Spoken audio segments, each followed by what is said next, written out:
It's a feeling so many of us know. That label we've been given, or maybe one we've even given ourselves, antisocial. It's the exhaustion that hits us like a wave after being around people. It's the secret relief when plans get canceled. It's the feeling that we must be broken because we just don't seem to enjoy the things that everyone else does. We see groups of people laughing, connecting, and we feel like we are on the outside, looking in through a thick pane of glass. But what if that label is wrong? What if it's not a character flaw, not a personality defect, but a brilliant, learned survival skill? What if you're not antisocial, but you were simply trained to hide? That the safest place for you, as a child, was to become invisible, to not have needs, to not take up space. And now, as an adult, that training is still running in the background, an old program that's protecting you from a danger that, hopefully, is no longer present. Today, we're going to talk about that training. We're going to talk about the why behind the hiding, and how we can gently begin to tell ourselves that it's finally safe to be seen. The origin of this pain, this need to hide, almost always begins in a home that didn't feel safe. Not necessarily physically unsafe, but emotionally unpredictable. A home where the emotional weather could change in an instant, where you had to be on high alert, constantly scanning the environment for the mood of the parent. The sound of a key in the lock could send a jolt of anxiety through your small body as you braced yourself, wondering which version of the parent was walking through the door. This is the seed of hypervigilance. This emotional instability, or, just as often, this emotional absence, creates a void. A child needs mirroring. A child needs to see their own joy, their sadness, their anger, reflected back to them with acceptance. But in a narcissistic family structure, the parent's needs are the sun, and everyone else is forced to orbit around them. There was no room for your feelings. Your joy might be seen as a threat or an annoyance.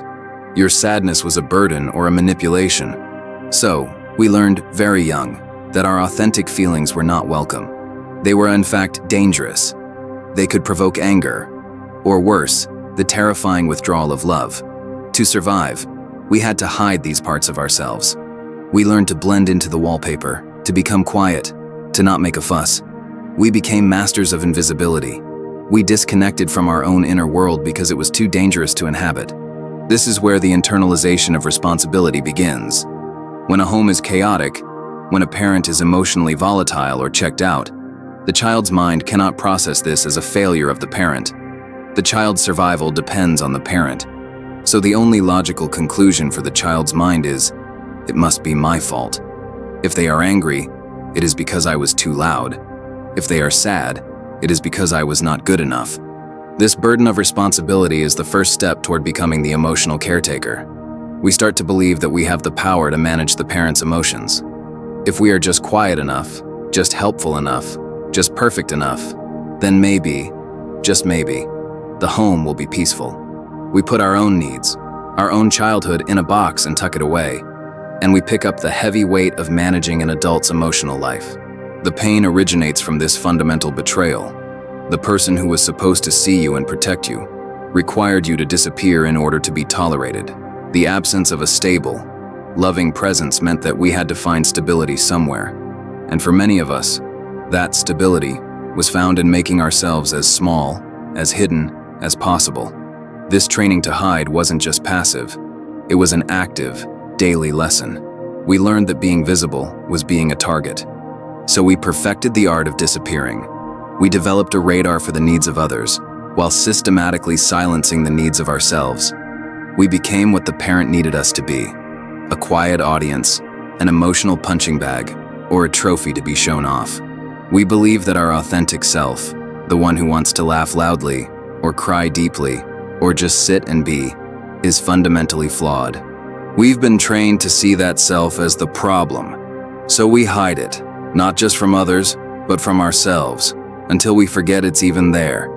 And we are left with this hollow feeling, this sense of being an imposter, and a desperate, bone-deep need to be alone, just so we can finally stop the performance. This leads directly to the formation of role inversion. It's a term that sounds clinical, but it feels like a heavy weight in your chest. It's the moment you realized, as a child, that you were emotionally stronger, or at least more stable, than the adult who was supposed to be caring for you. You became the parent. They became the child. This is often called parentification, and it is a profound theft of childhood. You learned to read the environment with stunning accuracy. You weren't just a child living in a home. You were a crisis negotiator, a therapist, a mediator, a secret keeper. You knew, just by the way the kitchen cabinet was closed, what kind of evening it was going to be. You became the stabilizer. You held the emotional center of the family, a job no child should ever have. Your own needs, they were irrelevant. How could you possibly worry about a scraped knee or a friendship squabble when the adult in your life was falling apart? You learned to self-soothe, or more often, to just stop needing. You hid your own vulnerability because there was no one available to meet it. Your vulnerability was a liability that the fragile family system could not afford. This role inversion teaches you that your worth is tied to what you can do for others. Your value is in your utility. Are you helpful? Are you managing the chaos? Are you keeping the peace? This is a devastating way to build a sense of self, because you learn that you, just as you are not enough.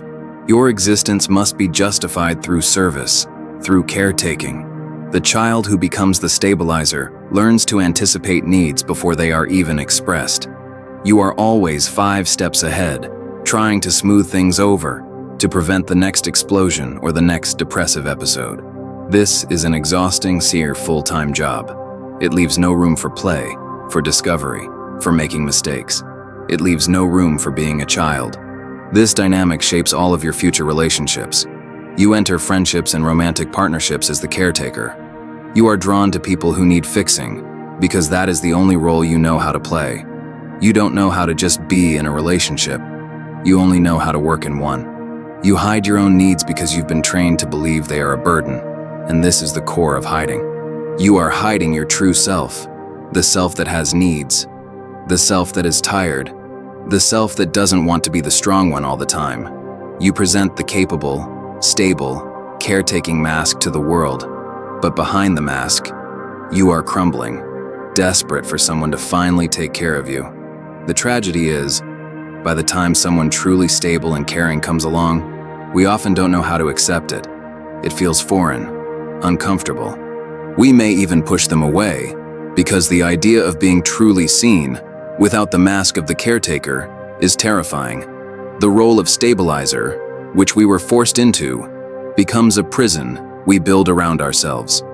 Hiding becomes our home. There are psychological names for these survival responses, but we don't need clinical language to understand them. We know them by the feeling.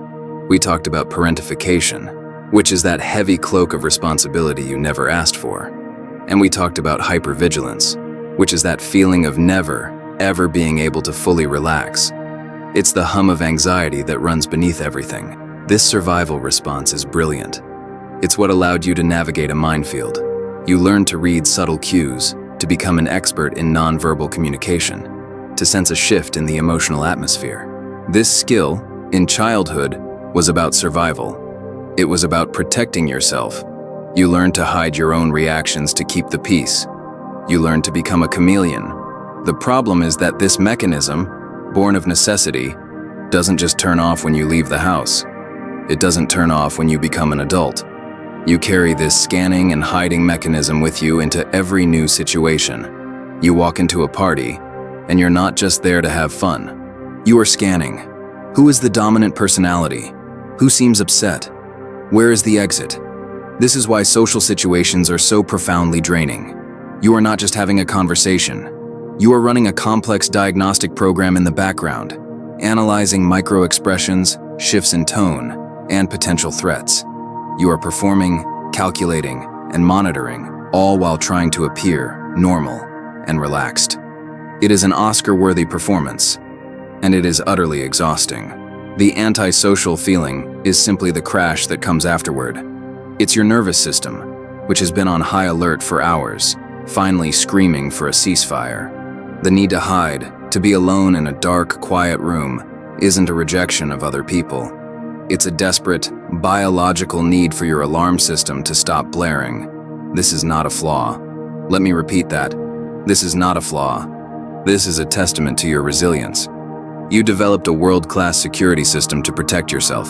The only problem is that it now sees threats everywhere, even in places of potential safety and connection. The hiding is just the security system pulling you back from a perceived but often non-existent threat. We don't know how to not scan. We don't know how to just be.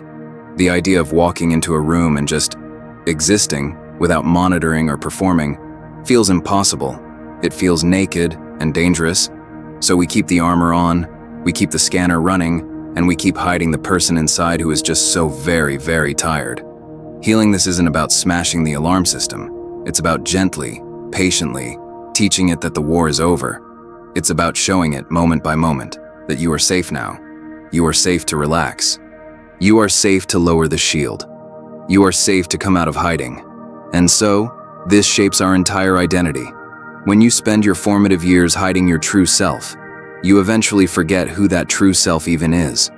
The mask, the performer, becomes the only identity you know.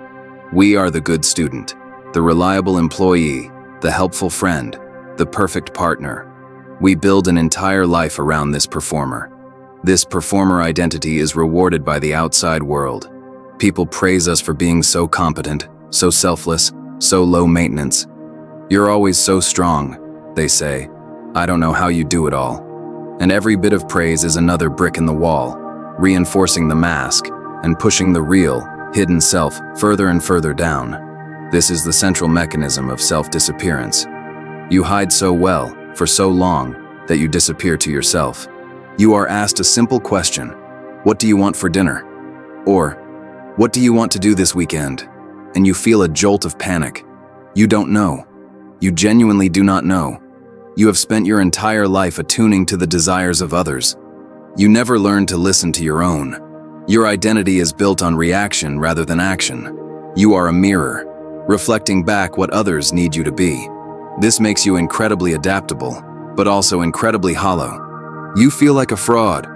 You are terrified that one day, someone will look closely enough and see that there is nothing behind the mask. The performer is fueled by a deep, abiding fear of rejection. We believe, on a subconscious level, that if our true self were ever revealed, the one who is needy, tired, angry, or messy, we would be abandoned instantly. This is the core belief installed in us by the narcissistic parent. Your true self is unlovable. So we perform for love. We perform for acceptance. We perform for safety. The antisocial crash is the performer's exhaustion. It's the moment we can no longer hold the mask up. The need to hide is the need to stop performing before we are found out. This is why we avoid intimacy. True intimacy is not about sex. It's about visibility. It's about letting someone see the parts of you that you have kept hidden. For the child of a narcissist, this is the most terrifying thing in the world. We equate visibility with humiliation and danger. The performer identity is a lonely one. We can be in a room full of people who admire us and feel completely, utterly alone. Because we know deep down that the person they admire isn't the real us. The real us is in hiding. And the greatest tragedy is, we've started to believe that the hidden self isn't worth finding. Deep beneath all these layers of performance and hypervigilance, there is a silent wound. It is the wound of the inner child. This is not some abstract, new age concept. It is the very real, feeling, sensing part of you that was forced into hiding all those years ago. The one who was told to be quiet, to stop crying, to not be so sensitive, to be a big girl or big boy. That child is still there. They are still trapped in the old house, still feeling the old fear. When you, as an adult, feel that overwhelming urge to flee a social situation, that sudden wave of inexplicable panic or rage, that is often your inner child pulling the alarm. They are perceiving a threat, a repetition of the past, a feeling of being unsafe, unseen, or overwhelmed. Their needs were never met. The fundamental needs for safety, security, and unconditional love. The need to be seen, heard, and cherished, not for what you could do, but simply for who you are. This child never received that. Instead, they received the message that their needs were a burden and their feelings were wrong. So this child is perpetually silent and hidden. You, the adult, have learned to live around this wound. You've built a high-functioning life on top of it. But the wound is still there, and it dictates so much of your behavior. It's the source of that feeling of "I just can't." It's the source of the self-sabotage, the avoidance, the antisocial behavior. The inner child is the one who is terrified of being visible. They are the one who learned that visibility equals pain. When you try to step out, to take a risk, to be authentic, they are the ones screaming, "No, it's not safe. Go back. Hide." They are not trying to hurt you. They are trying to protect you, using the only strategy they know. The wound is silent because we, as adults, have learned to dismiss it. We intellectualize it. We call it social anxiety, or being an introvert. We medicate it. We drink over it. We work over it. We do everything we can to avoid feeling that raw, childlike pain of not being wanted. But the child will not be silenced forever. They will act out. They will manifest in your adult life. They will make you cancel those plans. They will make you pick a fight with your loving partner. They will make you retreat into the safety of hiding, which we now call isolation. Healing. This silent wound is not about getting rid of the child. It's not about fixing them. It's about, for the first time in your life, turning toward them. It's about you, the compassionate adult, kneeling down and saying to that hidden, terrified part of yourself, "I see you. I hear you. You are not wrong. And I am here. I will keep you safe now." In our adult lives, these patterns manifest in ways that can be confusing and painful. That core training to hide becomes the blueprint for our relationships, our careers, and our relationship with ourselves. We call ourselves antisocial, but what's really happening is a lifetime of unmet needs and survival strategies playing out. In relationships, we are either compulsively caretaking or emotionally distant. We struggle to find a middle ground. We may find ourselves in patterns of attracting partners who are, in essence, reincarnations of our narcissistic parent, demanding, self-centered, and emotionally unavailable. This feels normal to us. It feels like home. When we do find someone who is kind, stable, and genuinely interested in us, it feels like a trap. We are suspicious. We wait for the other shoe to drop. We don't know how to receive love without strings attached. True intimacy requires vulnerability, and vulnerability is the one thing we were trained to avoid at all costs. Hiding feels safer than being loved and then abandoned. When it comes to trust, we struggle deeply. How can we trust others when our primary caregiver was the source of our deepest pain? We keep people at arm's length. We have acquaintances, but few true friends. We are terrified of being found out, of someone seeing the broken person we believe ourselves to be. Our self-worth is non-existent, or at best, conditional. It is tied entirely to our performance, our job title, our achievements, how helpful we are. We have no sense of inherent value. This is why failure, or even just criticism, can feel like annihilation. It threatens the entire fragile structure of our performer identity. And then there's rest. We are incapable of true rest. We may be alone, in our safe, hidden space, but our minds are still racing. We are worrying, planning, ruminating. Our bodies are coiled, unable to relax. This is because, for us, safe just means not in immediate danger, not at peace. Emotional regulation is a constant battle. Because our feelings were denied and shamed in childhood, we have no idea how to manage them. We either suppress them until we explode, or we feel them so intensely that it's completely overwhelming. There is no in-between. We are either numb or in a crisis. These manifestations, this antisocial life, are the logical, predictable outcomes of our training. We were trained to be a supporting actor in someone else's movie. We were never taught how to be the main character in our own. The need to hide is the legacy of a childhood where our only value was in our invisibility. There is a deep, biological, emotional reasoning behind all of this. It's not a conscious choice. As a small child, your brain is wired for one primary, non-negotiable goal: attachment. Your physical and emotional survival depends, quite literally, on maintaining that bond with your caregiver. It is a primal, instinctual need, more powerful than the need for food or water. Now, imagine this impossible dilemma. The very person you must attach to for survival is also the source of your pain. The person who is supposed to provide safety is the one who frightens you. The person who is supposed to see you is the one who demands you be invisible. Your system is flooded with contradictory signals. This creates a biological paradox.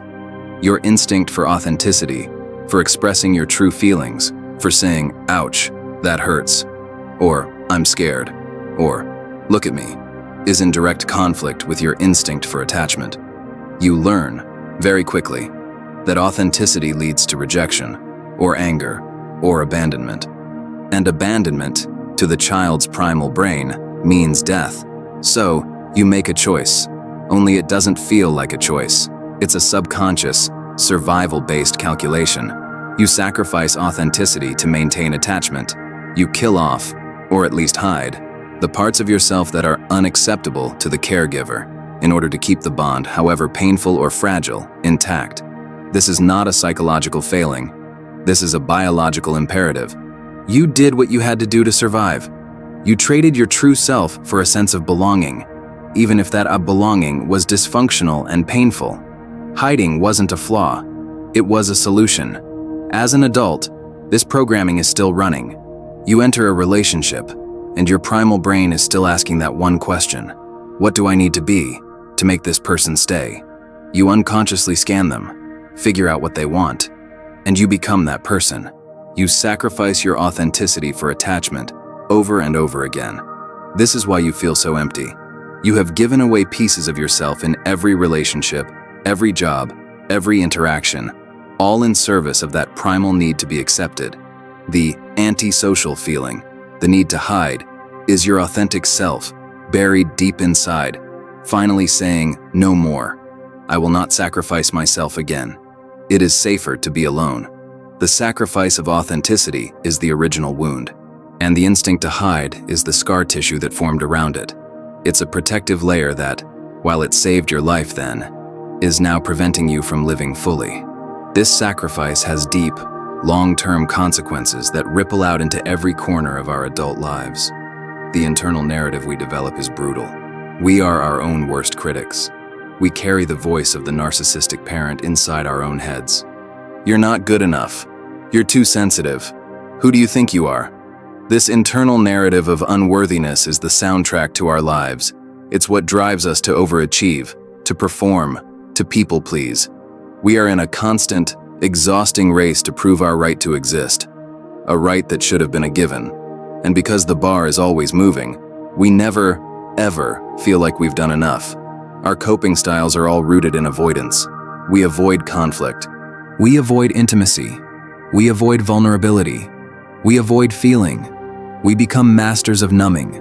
We use work, food, alcohol, social media, anything to keep us from having to feel the deep well of grief and anger inside.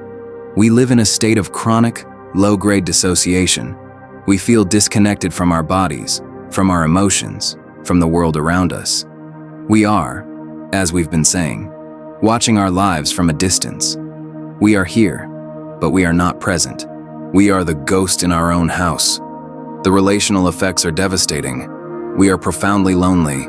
We can be married, have children, have a wide circle of friends, and still feel this aching, cavernous loneliness. It's the loneliness of not being known. It's the loneliness of the hidden self. We are terrified of being a burden. This is a huge one. We will not ask for help. We will suffer in silence. We would rather let our lives fall apart than pick up the phone and say, "I'm not okay. I need you." Because in our childhood, needing something was the most dangerous thing we could do. The deep consequence is a life unlived. It's the book we never wrote, the trip we never took, the love we never allowed ourselves to receive. It is the quiet, creeping tragedy of a self that was never allowed to bloom. We carry this heavy, invisible baggage with us everywhere. And the world, not knowing our story, just sees someone who is antisocial, difficult, or cold. And this external judgment just reinforces our internal belief that we are, in fact, fundamentally broken. and the cycle continues.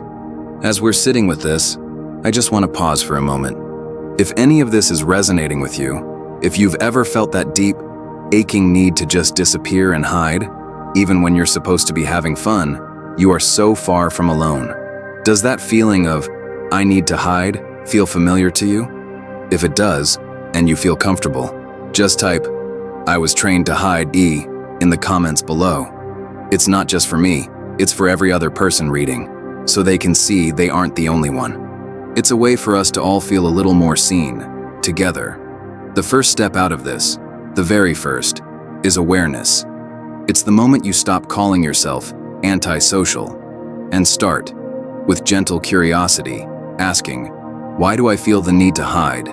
It's the shift from self-judgment to self-compassion. This is the act of witnessing. For your entire life, no one has validated your experience. You were gaslit. You were told your reality was wrong. That didn't happen. You're making that up. It wasn't that bad. And the most insidious part? You learned to gaslight yourself. You minimized your own pain. Other people had it worse. I should be over this by now. Awareness is the act of breaking that self-gaslighting. It is the moment you finally look back at your own history and say, that was hard. That did hurt. My pain is valid. You are in for the first time, becoming a compassionate witness to your own story. This witnessing is the antidote to shame. Shame, the I am bad feeling, thrives in secrecy and silence. The I am antisocial thought is a shaming thought. But witnessing, I was trained to hide, is a compassionate, factual observation. It's not an indictment of your character, it's an acknowledgement of your history. This is the beginning of separating who you are from what happened to you. You are not your trauma. You are not your survival mechanisms. You are the person underneath all of that. The hiding is just a coat you were forced to wear. It is not your skin. Witnessing means starting to notice, without judgment. Notice when the urge to hide comes up. What just happened? Did someone get too close? Did you feel criticized? Did you just feel seen? Notice the physical sensations. Does your chest get tight? Do you hold your breath?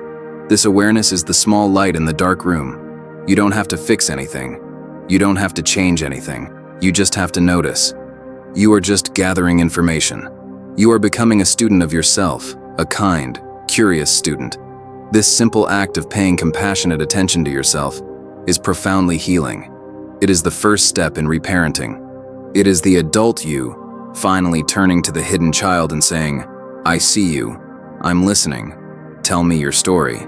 And this leads us to the high-functioning adult wound, because many of us don't look wounded. We look the opposite. We are the pillars of our communities. We are the ones who get things done. We are successful, responsible, and always, always in control. This is the performer identity, perfected and brought into adulthood. But inside, we are still that child, running on pure, unadulterated survival energy. We are still operating from the wound. Our high-functioningness is not a sign of health. It's a symptom of the trauma. It's the, I must be perfect to be safe, programming, run on a loop. We live in a state of chronic responsibility. We feel responsible for everyone's feelings, everyone's problems. If a colleague is having a bad day, we feel it as a personal failure. We are still the emotional stabilizer for the entire world. Emotional suppression is our superpower. We can go through a devastating breakup or a personal crisis and not miss a single day of work. We can compartmentalize our pain with terrifying efficiency. We don't have time to feel. We have a to-do list. But this all comes at a cost. The high-functioning adult is in a constant state of resource depletion. We are running on empty, fueled by cortisol and caffeine. And we are terrified of what will happen if we stop. If we stop performing, if we stop achieving, who will we be? Will we be lovable then? Will we even exist? The hiding for the high-functioning adult is the crash. It's the weekend where we can't get off the couch. It's the illness that mysteriously appears after a big project is done. It's the total, isolating shutdown. It's the pendulum swinging from all on to all off. This is not balance. This is the boom and bust cycle of survival. We are still trapped in the same pattern, just on a bigger stage. The wound is still there, driving the bus. We've just decorated the bus to look like a parade float. The wound of the high-functioning adult is the deep, profound disconnection from self. We are so busy doing. We have no idea how to be. We have no idea who we are, outside of our roles and our responsibilities. Healing for us means daring to be average, daring to be unproductive, daring to rest, daring to say no, daring to let someone else be the strong one. This is the terrifying, necessary work for the high-functioning adult who was trained to hide their exhaustion. We must recognize the legacy of this training, because it lives in our bodies. This isn't just a mental game. This is a physical, cellular imprint. The trauma is stored in our nervous system. Do you ever find yourself holding your breath? This is a classic, unconscious pattern. It's a way of bracing for impact. It's a way of making yourself small, of hiding. It's the body's way of saying, danger is near. Don't be noticed. What about permission seeking? Do you find yourself apologizing for things that aren't your fault? Do you start sentences with, sorry to bother you, but do you feel like you need permission to speak, to take up space, to have an opinion, even to leave a room? This is the legacy of a childhood where your existence felt conditional. You are still, as an adult, unconsciously scanning for permission to just be. You are looking for the all-clear signal from the authorities in the room. This legacy shows up as a constant, low-grade tension, the shoulders hunched up by the ears, the jaw that is perpetually clenched, the shallow breathing. Your body is still braced, still waiting for the other shoe to drop, even decades later. We feel like we are always on. We don't know how to power down. This is why relax is the most infuriating word in the language. We can't just relax. Our body is still convinced it is in a war zone. This legacy is why we are so exhausted. We are spending an enormous amount of energy every single day just managing this internal state of high alert. This is the energy that could be going toward creativity, joy, and connection. Recognizing this legacy is key. When you feel the tension, when you notice the breath holding, you can finally name it. Ah, this is the legacy. This is not me, now. This is my body remembering. This recognition is the first step in separating from it. You are not the tension. You are not the held breath. You are the one who is noticing the tension. You are the one who can, gently, choose to exhale. This leads us to the heart of the work, the reparenting process. Since we did not receive the parenting we needed, the parenting that fosters safety, security, and a strong sense of self, we must now, as adults, give it to ourselves. This is the most empowering and the most challenging part of the journey. Reparenting is the act of becoming the parent you always needed, the loving, stable, compassionate, and firm parent. You are now both the adult and the child. When that inner child is activated, when the urge to hide comes up, your new job is not to judge it or to force it. Your new job is to parent it. This looks like turning toward the feeling, not away from it. When you feel that jolt of, I need to leave, you pause.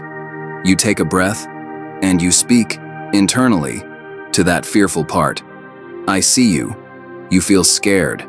You want to hide. That makes perfect sense, given what you've been through. But I am here.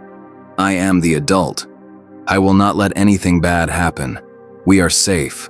It is the slow, steady, day-by-day process of building internal safety. You are proving, through your actions, that you will not abandon yourself. You will not gaslight yourself.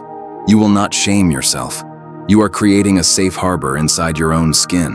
Reparenting is about giving yourself what you were not given. This means practical things. It means setting boundaries. It means saying no and not feeling guilty. It means giving yourself permission to rest, not as a reward, but as a necessity. It means validating your own feelings. When you are sad, you allow yourself to be sad, without judgment. You sit with the sadness. You comfort the sadness. You don't try to fix it or numb it. You just allow it. This is how we give that inner child what they've been waiting for. They don't need a new car or a promotion. They need to know that they are seen, that their feelings are valid, and that they are, finally, unconditionally loved. And the only person who can give them that, reliably, is you. This process is slow. It is not linear. You will have days where you feel like you are right back at square one. But you are not. You are building a new neural pathway. You are building a new relationship. You are building a home inside yourself. This is the antidote to the training. The training said, hide, be quiet, don't feel. The reparenting says, be seen, speak your truth. All of your feelings are welcome here. This healing journey will, at some point, require shadow work. This is the process of turning toward the pain we've been hiding from. It's the willingness to sit with the grief, the rage, and the shame that we've suppressed for so long. Our training to hide was not just about hiding from others. It was about hiding from ourselves. It was about hiding from the overwhelming pain of our childhood. Shadow work is the courageous act of turning on the light in that dark room and looking at what's really there with honesty and compassion. This means sitting with the grief for the childhood you deserved but never got, the grief for the loss of a loving parent, the grief for the years spent performing and hiding. This grief is immense, and we must allow ourselves to feel it, to mourn. It also means exploring our anger. As children of narcissists, we were never allowed to be angry. Our anger was dangerous, so we buried it, but it's still there. It's in our clenched jaw, our chronic pain, our depression. Shadow work invites us to feel this anger in a safe way, to see it not as destructive, but as a life-affirming energy. Anger is the part of us that knows we were wronged. It is the part that loves us. We must also confront our own shadow traits, the parts of ourselves we are ashamed of. Maybe we learned to be manipulative to get our needs met. Maybe we are passive-aggressive. Maybe we are judgmental. These are not who we are. They are coping mechanisms we learned. Shadow work is about looking at these parts without shame, understanding why they developed, and integrating them with compassion. This is not about positive vibes only. This is about being whole. It's about acknowledging that you are a complex human being, full of both light and dark, and it is all welcome. Hiding was a way to avoid these overwhelming feelings. Shadow work is the practice of expanding our capacity to hold these feelings. It is sitting with the discomfort, with the grief, with the rage, and not running away, not numbing, not hiding. We sit with the pain, and we listen to its story. We let it move through us. We are no longer the terrified child running from the monster. We are the grounded adult, sitting with the wounded part of ourselves, and offering it our unconditional presence. This is deep, transformative work. It is the work of reclaiming all the parts of ourselves that we were forced to disown. Let's look at some concrete relational examples in adulthood, because this is where the training to hide really shows up. You're dating someone. They are kind, consistent, and emotionally available. They text you back, they make plans, they ask about your day, and you are terrified. You find yourself pulling away. You find flaws in them. You feel suffocated. This is not because they are wrong for you. It's because they are safe. And safety is a new, unfamiliar territory. Your system is programmed for chaos. Stability feels wrong. It feels boring. But beneath boring is terrifying, because this person is inviting you to be visible, and your training is screaming danger. Or you are in a relationship and your partner pays you a simple, genuine compliment. You are so smart, and inside, you flinch. You feel suspicious. You think, they just want something. Or, if they really knew me, they wouldn't say that. You cannot take in the love. You cannot let it land. The hidden self believes it is unlovable, so any evidence to the contrary must be a lie. This is why we sabotage. We pick a fight. We cheat. We leave. We create a crisis to break the tension of intimacy. We unconsciously recreate the abandonment we are so terrified of, just to prove that we were right all along. Just to prove that it is, in fact, not safe to be seen. In friendships, we are the perfect friend. We are the one who always listens, who always shows up, but we never share what's really going on with us. We are terrified of being a burden, so our friendships feel one-sided, and we feel resentful and lonely, even though we are the ones who built the wall. When someone does try to get close, when they ask, "What's really wrong?" we deflect. We use humor. We change the subject. We hide in plain sight. Healing in relationships means taking tiny, terrifying risks. It means when your partner asks, "How are you?" you say, "Actually, I'm having a hard day," instead of, "I'm fine." It's the small, consistent acts of authenticity. It's about learning to receive. Receiving a compliment with a simple, "Thank you." Receiving help when it's offered. Receiving love without suspicion. This is how we dismantle the training. We show ourselves, in real time, that being visible does not equal annihilation. We show ourselves that it is possible to be seen, all of us, the good and the messy, and to still be loved. The healing journey invites us to stop and to ask foundational questions. For our entire lives, we've been asking the wrong questions. We've been asking, what do they want from me? How can I be better? How can I make them happy? How can I be safe? The new, foundational questions are, what do I need? What do I want? What is my truth? And at first, the answer will be a deafening silence, because you've never been asked. We can go deeper. We can ask that hidden inner child, what did you need to hear back then? And we can listen to the answer. Maybe they needed to hear, you are not responsible for my feelings. My anger is not your fault. Maybe they needed to hear, you are allowed to be a child. You are allowed to play. You are allowed to be messy. Maybe they needed to hear, your needs are not a burden. They are a beautiful, human part of you. Tell me what you need. Maybe they needed to hear, you don't have to be good to be loved. You don't have to perform. You are loved, right now, exactly as you are. There is nothing you have to do. These are the foundational needs.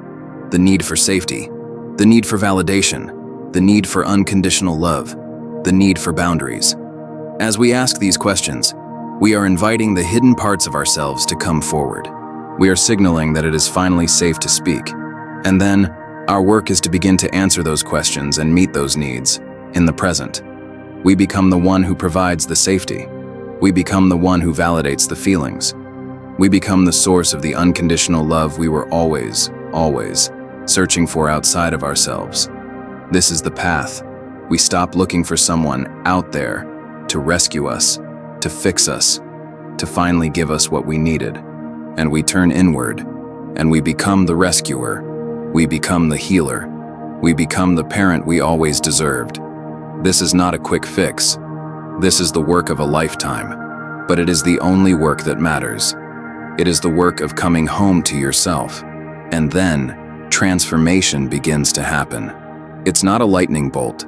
It's a slow, quiet unfolding. It's not about becoming a new person. It's about becoming the person you always were, before you were trained to hide. The transformation is not that you suddenly love big parties. You may always be someone who prefers quiet, but the reason is different.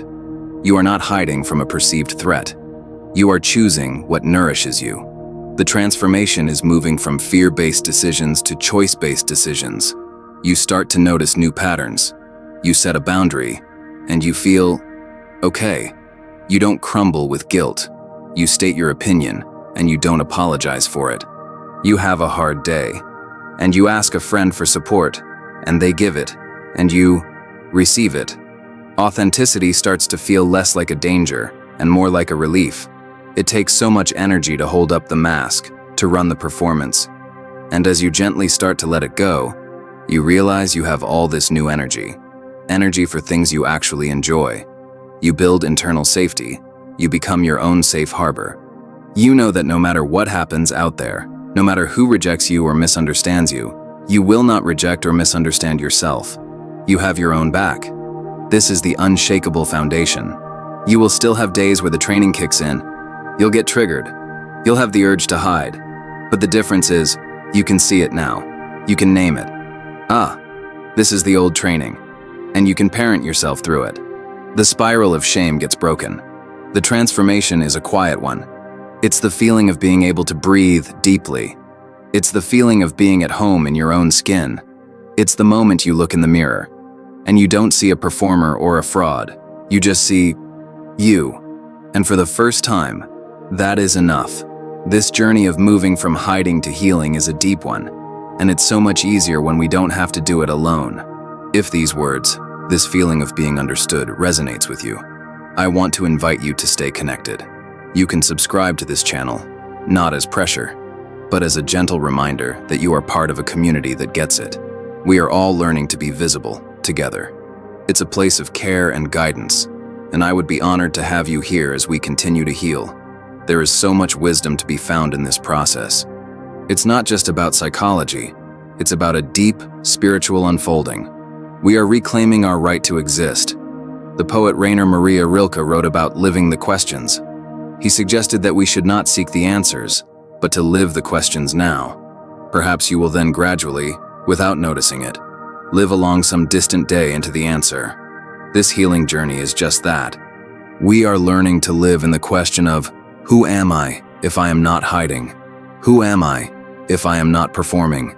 We don't need to know the answer right away. We just need to be willing to live in the mystery of our own unfolding. There's a beautiful concept in the Japanese art of kintsugi, where broken pottery is repaired with lacquer mixed with gold. The philosophy is that the object is more beautiful for having been broken. The cracks are not hidden, they are illuminated. They are part of the object's history and they are celebrated. Our training to hide is our crack. Our wounds are our cracks. For so long, we have been desperately trying to hide them, to cover them up, to pretend they don't exist. Healing is not about pretending we were never broken. It is not about going back to who we were before the pain. That's impossible. Healing is kintsugi. It is the act of tenderly, lovingly, picking up the broken pieces of ourselves. And it is the act of illuminating those cracks with the gold of our own compassion, our own awareness, our own self-love. We are not fixed. We are transformed. Our wounds become our wisdom. Our pain becomes our power. The very thing we were most ashamed of, the very reason we were hiding, becomes the source of our greatest beauty and strength. We stop being ashamed of our story. We realize that our story, our cracks, are what make us who we are, and they are what connect us to every other human being who is also, in their own way, mending. We have to redefine healing. In our culture, healing is often presented as fixing, as if you are a broken machine that needs to be cured. You are not broken. You are a human being who adapted brilliantly to an unhealthy environment. Healing is not about becoming a new person. It is the radical act of reclaiming the person you always were. It is the removal of the training, the armor, the masks that were piled on top of your true self. Healing is not about forgiving your abuser. It can be, but it doesn't have to be. You do not need to forgive anyone to heal. Healing is about taking your energy back.